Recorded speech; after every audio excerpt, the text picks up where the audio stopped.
தமிழ்நாட்டின் வளர்ச்சி பயணத்தில் ஒருவரையும் பின்தங்க விட மாட்டோம், வெல்வோம் ஒன்றாக. தனியார் பள்ளி விழாவில் பங்கேற்பதற்காக காங்கிரஸ் எம்பி ராகுல் காந்தி நீலகிரி மாவட்டம் கூடலூருக்கு வருகை தந்தார். மேலும் விவரங்களோடு இணைகிறார் செய்தியாளர் அனீஷ். வணக்கம் அனீஷ், விவரங்கள். வணக்கம். நீலகிரி மாவட்டம் கூடலூரில் உள்ள தனியார் பள்ளியின் 50வது ஆண்டு விழாவில் பங்கேற்க மைசூரிலிருந்து கூடலூருக்கு ஹெலிகாப்டர் மூலம் ராகுல் காந்தி தற்பொழுது வருகை புரிந்துள்ளார். நீலகிரி மாவட்டம் கூடலூரில் உள்ள தனியார் பள்ளியின் ஆண்டு விழாவில் பங்கேற்று சிறப்புரையாற்ற மாநிலங்களவை எதிர்க்கட்சி தலைவரும் காங்கிரஸ் கட்சியின் முன்னாள் தலைவருமான ராகுல் காந்தி தற்பொழுது ஹெலிகாப்டர் மூலம் வருகை புரிந்துள்ளார்.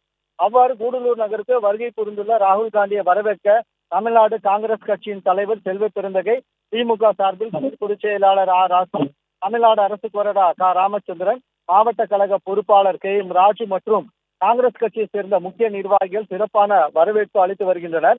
ஹெலிகாப்டர் தளத்திலிருந்து தற்பொழுது சாலை மார்க்கமாக தனியார் பள்ளியை நோக்கி வருகை புரியும் ராகுல் காந்திக்கு வழிநெடுகிலும் பொதுமக்களும் காங்கிரஸ் கட்சியை சேர்ந்த நிர்வாகிகள் சாலையின் இருபுறம் என்று வரவேற்பு அளித்து வருகின்றனர்.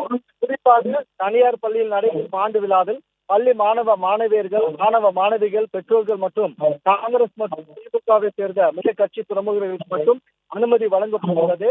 ராகுல் காந்தி வருகையொட்டி நீலகிரி மாவட்ட காவல் கண்காணிப்பாளர் தலைமையில் வெடிகுண்டு நிபுணர்கள், மோப்ப நாய் பலத்த காவல்துறை பாதுகாப்பும் போடப்பட்டுள்ளது. சுபா,